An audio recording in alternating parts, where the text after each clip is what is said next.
बंगाल विधानसभा में सीएम शुभेंदु अधिकारी का सबसे बड़ा एक्शन।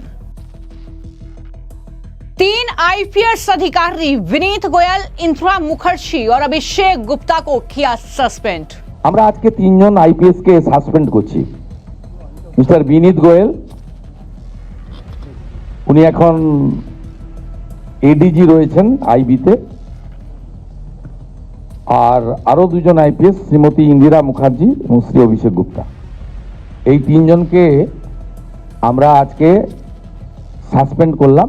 सीएम शुभेंदु का ऐलान, फिर खुलेगी आर्शिकर केस की फाइल, अधिकारियों की होगी जांच। যে কলকাতা পুলিশের আরজি করের ইনসিডেন্ট এবং তার পরের কিছু বিষয়গুলো নিয়ে কি তারা কিভাবে হ্যান্ডেল করেছেন, under the leadership of the chief secretary along with home secretary, তারা একটা ফ্যাক্ট ফাইন্ডিং এর কাজ করেছেন গত কয়েকদিন ধরে। সেইটা দেখার পরে ইনিশিয়ালি আজকে আমরা একটা অ্যাডমিনিস্ট্রেটিভ অ্যাকশন নিলাম। অ্যাজ এ হোম মিনিস্টার আমি ডিক্লেয়ার করছি, সেটা হচ্ছে ওই সময় যে ইনসিডেন্ট ঘটেছিল তাকে মিসহ্যান্ডেলিং করা, প্রপারলি এফআইআর ইনভেস্টিগেশন ইনিশিয়ালি যে পার্টটা পুলিশের করা উচিত ছিল। शुभेंदु बोले, अधिकारियों के जरिए पीड़िता के माता पिता को रिश्वत देने की गई पेशकश। Due to mishandling and offering bribe to the victim family and organise press conference without the permission from the appropriate authority. पश्चिम बंगाल में ममता सरकार में हुए आर्शिकर केस को लेकर अब सीएम शुभेंदु अधिकारी एक्शन मोड में हैं और अब विधानसभा में सीएम शुभेंदु अधिकारी ने बड़ा एक्शन लिया है। दरअसल 3 आईपीएस अधिकारी पश्चिम बंगाल में विनीत गोयल, इंदिरा मुखर्जी और अभिषेक गुप्ता को सस्पेंड कर दिया गया है। रिपोर्ट्स के मुताबिक ये शो निलंबन हुआ है इस घटना की जांच के दौरान पुलिस की ओर से मामले को ठीक से नहीं संभालने और लापरवाही बरतने के लिए लिया गया है। ये बड़ी जानकारी है, खुद प्रेस कॉन्फ्रेंस जो है सीएम शुभेंदु अधिकारी की तरफ से की गई और उन्होंने बताया कि किस तरीके से ये वो अधिकारी हैं जिन्हें दरअसल ममता बनर्जी की सरकार में आर्शिकर पीड़िता की मां और पिता को पैसे देने की पेशकश भी की गई, जिनके जरिए ये खुलासा करते हुए उन्होंने कहा कि आर्शिकर केस की फाइल फिर से खुलेगी। क्या जानकारी मुख्यमंत्री शुभेंदु अधिकारी ने दी, सुनिए। আরজিকর ইনসিডেন্ট আমরা এমনিতেই সোমবার দিন ক্যাবিনেটে আপনারা অনেক সিদ্ধান্ত দেখবেন যে আমাদের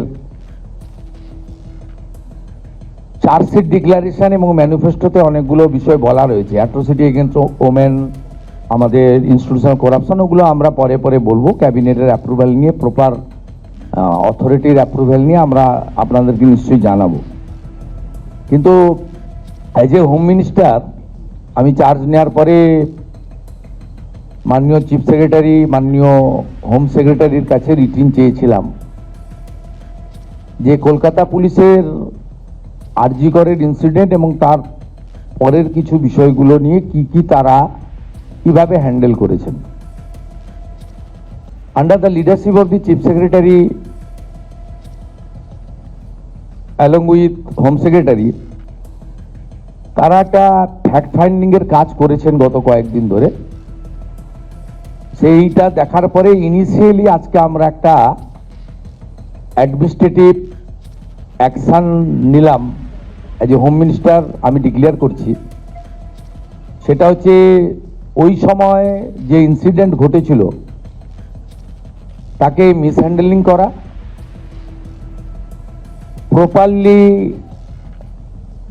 এফআইআর ইনভেস্টিগেশন ইনিশিয়ালি যে পার্টটা পুলিশের করা উচিত ছিল, অ্যাজ এ ডিসিপ্লিন অর্গানাইজেশন, সেই বিষয়গুলো দেখা। আমরা কিন্তু মূল ইনভেস্টিগেশন পার্টে যাচ্ছি না, কারণ ওটা সিবিআই করছে এবং কোর্টে পেন্ডিং রয়েছে।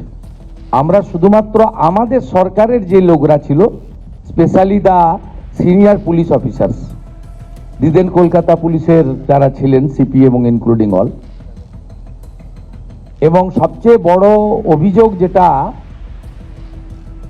ইনিশিয়ালি আমাদের কাছে থ্রু মিডিয়া অনেকবারই এসেছে ভিকটিমের মাদারের পক্ষ থেকে, যে দুজন police officer on behalf of the state government টাকা দিতে চেয়েছিলেন। এটা তদন্ত করতে হবে যে অ্যালিগেশন কতটা, কিন্তু ইনিশিয়ালি আমরা মনে করি এই তদন্তগুলো করতে গেলে যাদের বিরুদ্ধে অভিযোগ পুলিশ আধিকারিক তাদেরকে সাসপেনশনে রেখে তদন্ত করা উচিত, নইলে তদন্ত কখনো ট্রান্সপারেন্ট হতে পারে না। আমরা কিন্তু আবারও বলি সিবিআইয়ের পার্টটা আমরা ঢুকছি না। খুব ব্রুটাল রেপ অ্যান্ড কিলিং ওসব ওই পার্টটাতে আমরা ঢুকছি না। হাইকোর্ট সুপ্রিম কোর্টের অনেকগুলো গাইডলাইন আছে, ওই পার্টে ঢুকছি না। আমরা শুধু সিচুয়েশনটাকে মিসহ্যান্ডেলিং করা, offer financial one type of bribe on behalf of the কার পক্ষে নিয়েছেন ওনারা, যখন ইন্টারনাল ফ্যাক্ট ফাইন্ডিং হবে, ডিপার্টমেন্টাল ইনকোয়ারি হবে, তখন ওনাদের যাদের বিরুদ্ধে আমরা আজকে অ্যাকশন নিচ্ছি তার বক্তব্য নেব, এবং ভিকটিম ফ্যামিলি যদি চান তাদের বাড়িতে গিয়েও আমাদের অফিসাররা নিয়ে আসবে, এবং তার পারিপার্শ্বিক যা আছে phone call record, WhatsApp chat,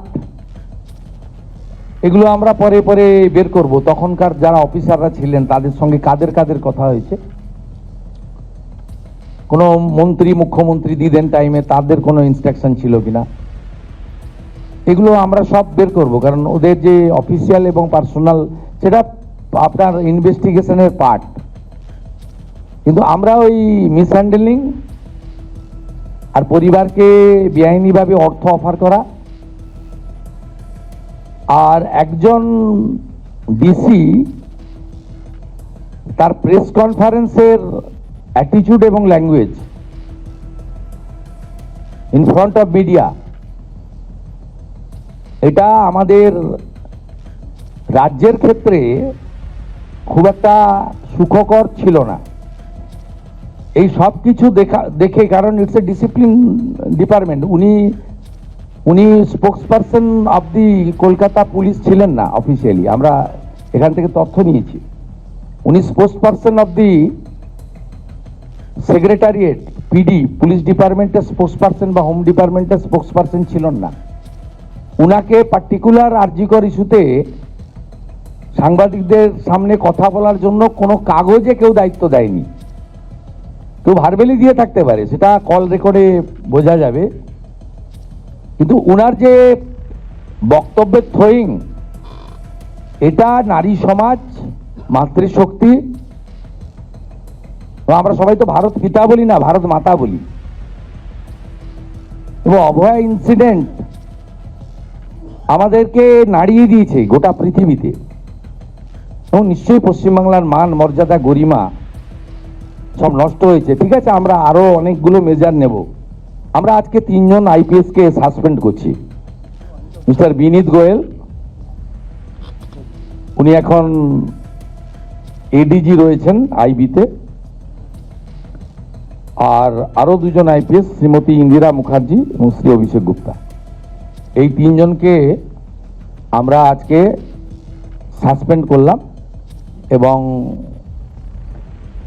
HS এর গাইডেন্সে, সিএস এর গাইডেন্সে HS as per the rules যা আছে ক্যাডার রুল, সেটা মেনে ডিপার্টমেন্টাল ইনকোয়ারি এবং প্রসিডিংস স্টার্ট করবে, এবং within stipulated time to time সেই রিপোর্ট আসবে, যেটা প্রেসকে বলবো, যেটা ডিপার্টমেন্টাল অ্যাকশন নেওয়ার আমরা নেব, এবং যেটা আমাদের যেহেতু ইউনিয়ন ক্যাডার, যেটা আমাদের ইউনিয়ন ক্যাডার ওনার যে কন্ট্রোলিং অথরিটি, সেখানে জানানোটা আমরা জানাবো, এটা তার প্রসিডিওর বলা আছে ক্যাডার রুলে। ইনিশিয়ালি আমরাই 3 জনকে সাসপেন্ড করলাম due to mishandling and offering bribe to the victim family and organized press conference without the permission from the appropriate authority.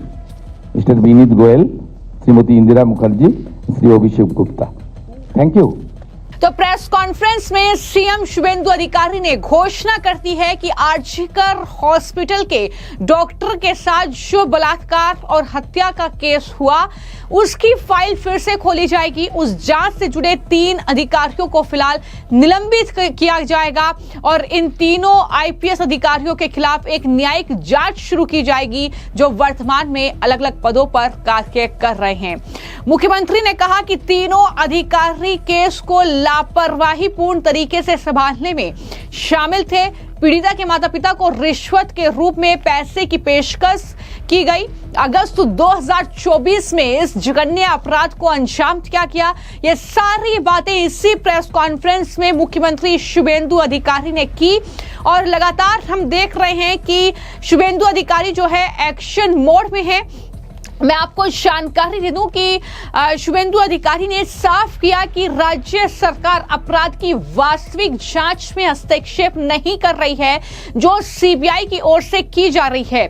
CM Suvendu ने कहा कि अनुशासनात्मक कार्रवाई और विभागीय जांच का नेतृत्व राज्य के गृह सचिव, मुख्य सचिव के मार्गदर्शन में ही करेंगे। ये बड़ी बातें उनके जरिए कही गई। लेकिन हमने देखा कि पश्चिम बंगाल में ममता बनर्जी की जब सरकार थी तो आर्जिकर पीड़िता की जो मां है वो लगातार दर दर भटक रही थी, अपनी बेटी के लिए इंसाफ की गुहार लगा रही थी। लेकिन ममता सरकार ने उन्हें इंसाफ देने के बजाय उनके सामने रिश्वत की पेशकश कर दी अधिकारियों के जरिए और उन अधिकारियों पर अब शिकंजा कसा है सीएम शुभेंदु ने, उनकी सरकार ने। लेकिन बीजेपी ने इसी राजशिखर रेप पीड़िता की मां रत्ना देवनाथ को टिकट भी दिया था और पानीहाटी से वो जीती भी ये चुनाव और उसके बाद उम्मीद जगी कि उन्हें अब इंसाफ मिलेगा, उनकी बेटी को इंसाफ मिलेगा और कहीं ना कहीं उस दिशा में अब काम शुरू हो गया है, एक्शन की शुरुआत हो गई है और ये ताबड़तोड़ एक्शन जो है देखने को मिल रहा है। क्योंकि इससे पहले चाहे वो केंद्रीय गृह मंत्री अमित शाह हो, चाहे वो प्रधानमंत्री हो, जब वो पश्चिम बंगाल गए उन्होंने ये बात की कि आर्जिकर की जो जघन्य अपराध हुआ उसमें जो पीड़ित हैं उनको इंसाफ दिलाने का काम वो करेंगे, जो भी दोषी है वो सलाखों के पीछे होंगे और कहीं ना कहीं उस दिशा में अब एक्शन शुरू हो गया है। 3 अधिकारियों को सस्पेंड किया गया है। आगे क्या कुछ कार्रवाई होगी, जब फाइल दोबारा खुलेगी तो कौन कौन जांच के दायरे में आएगा ये देखना होगा। फिलहाल आपकी इस खबर को लेकर क्या राय है हमें कमेंट बॉक्स में जरूर लिखें। धन्यवाद।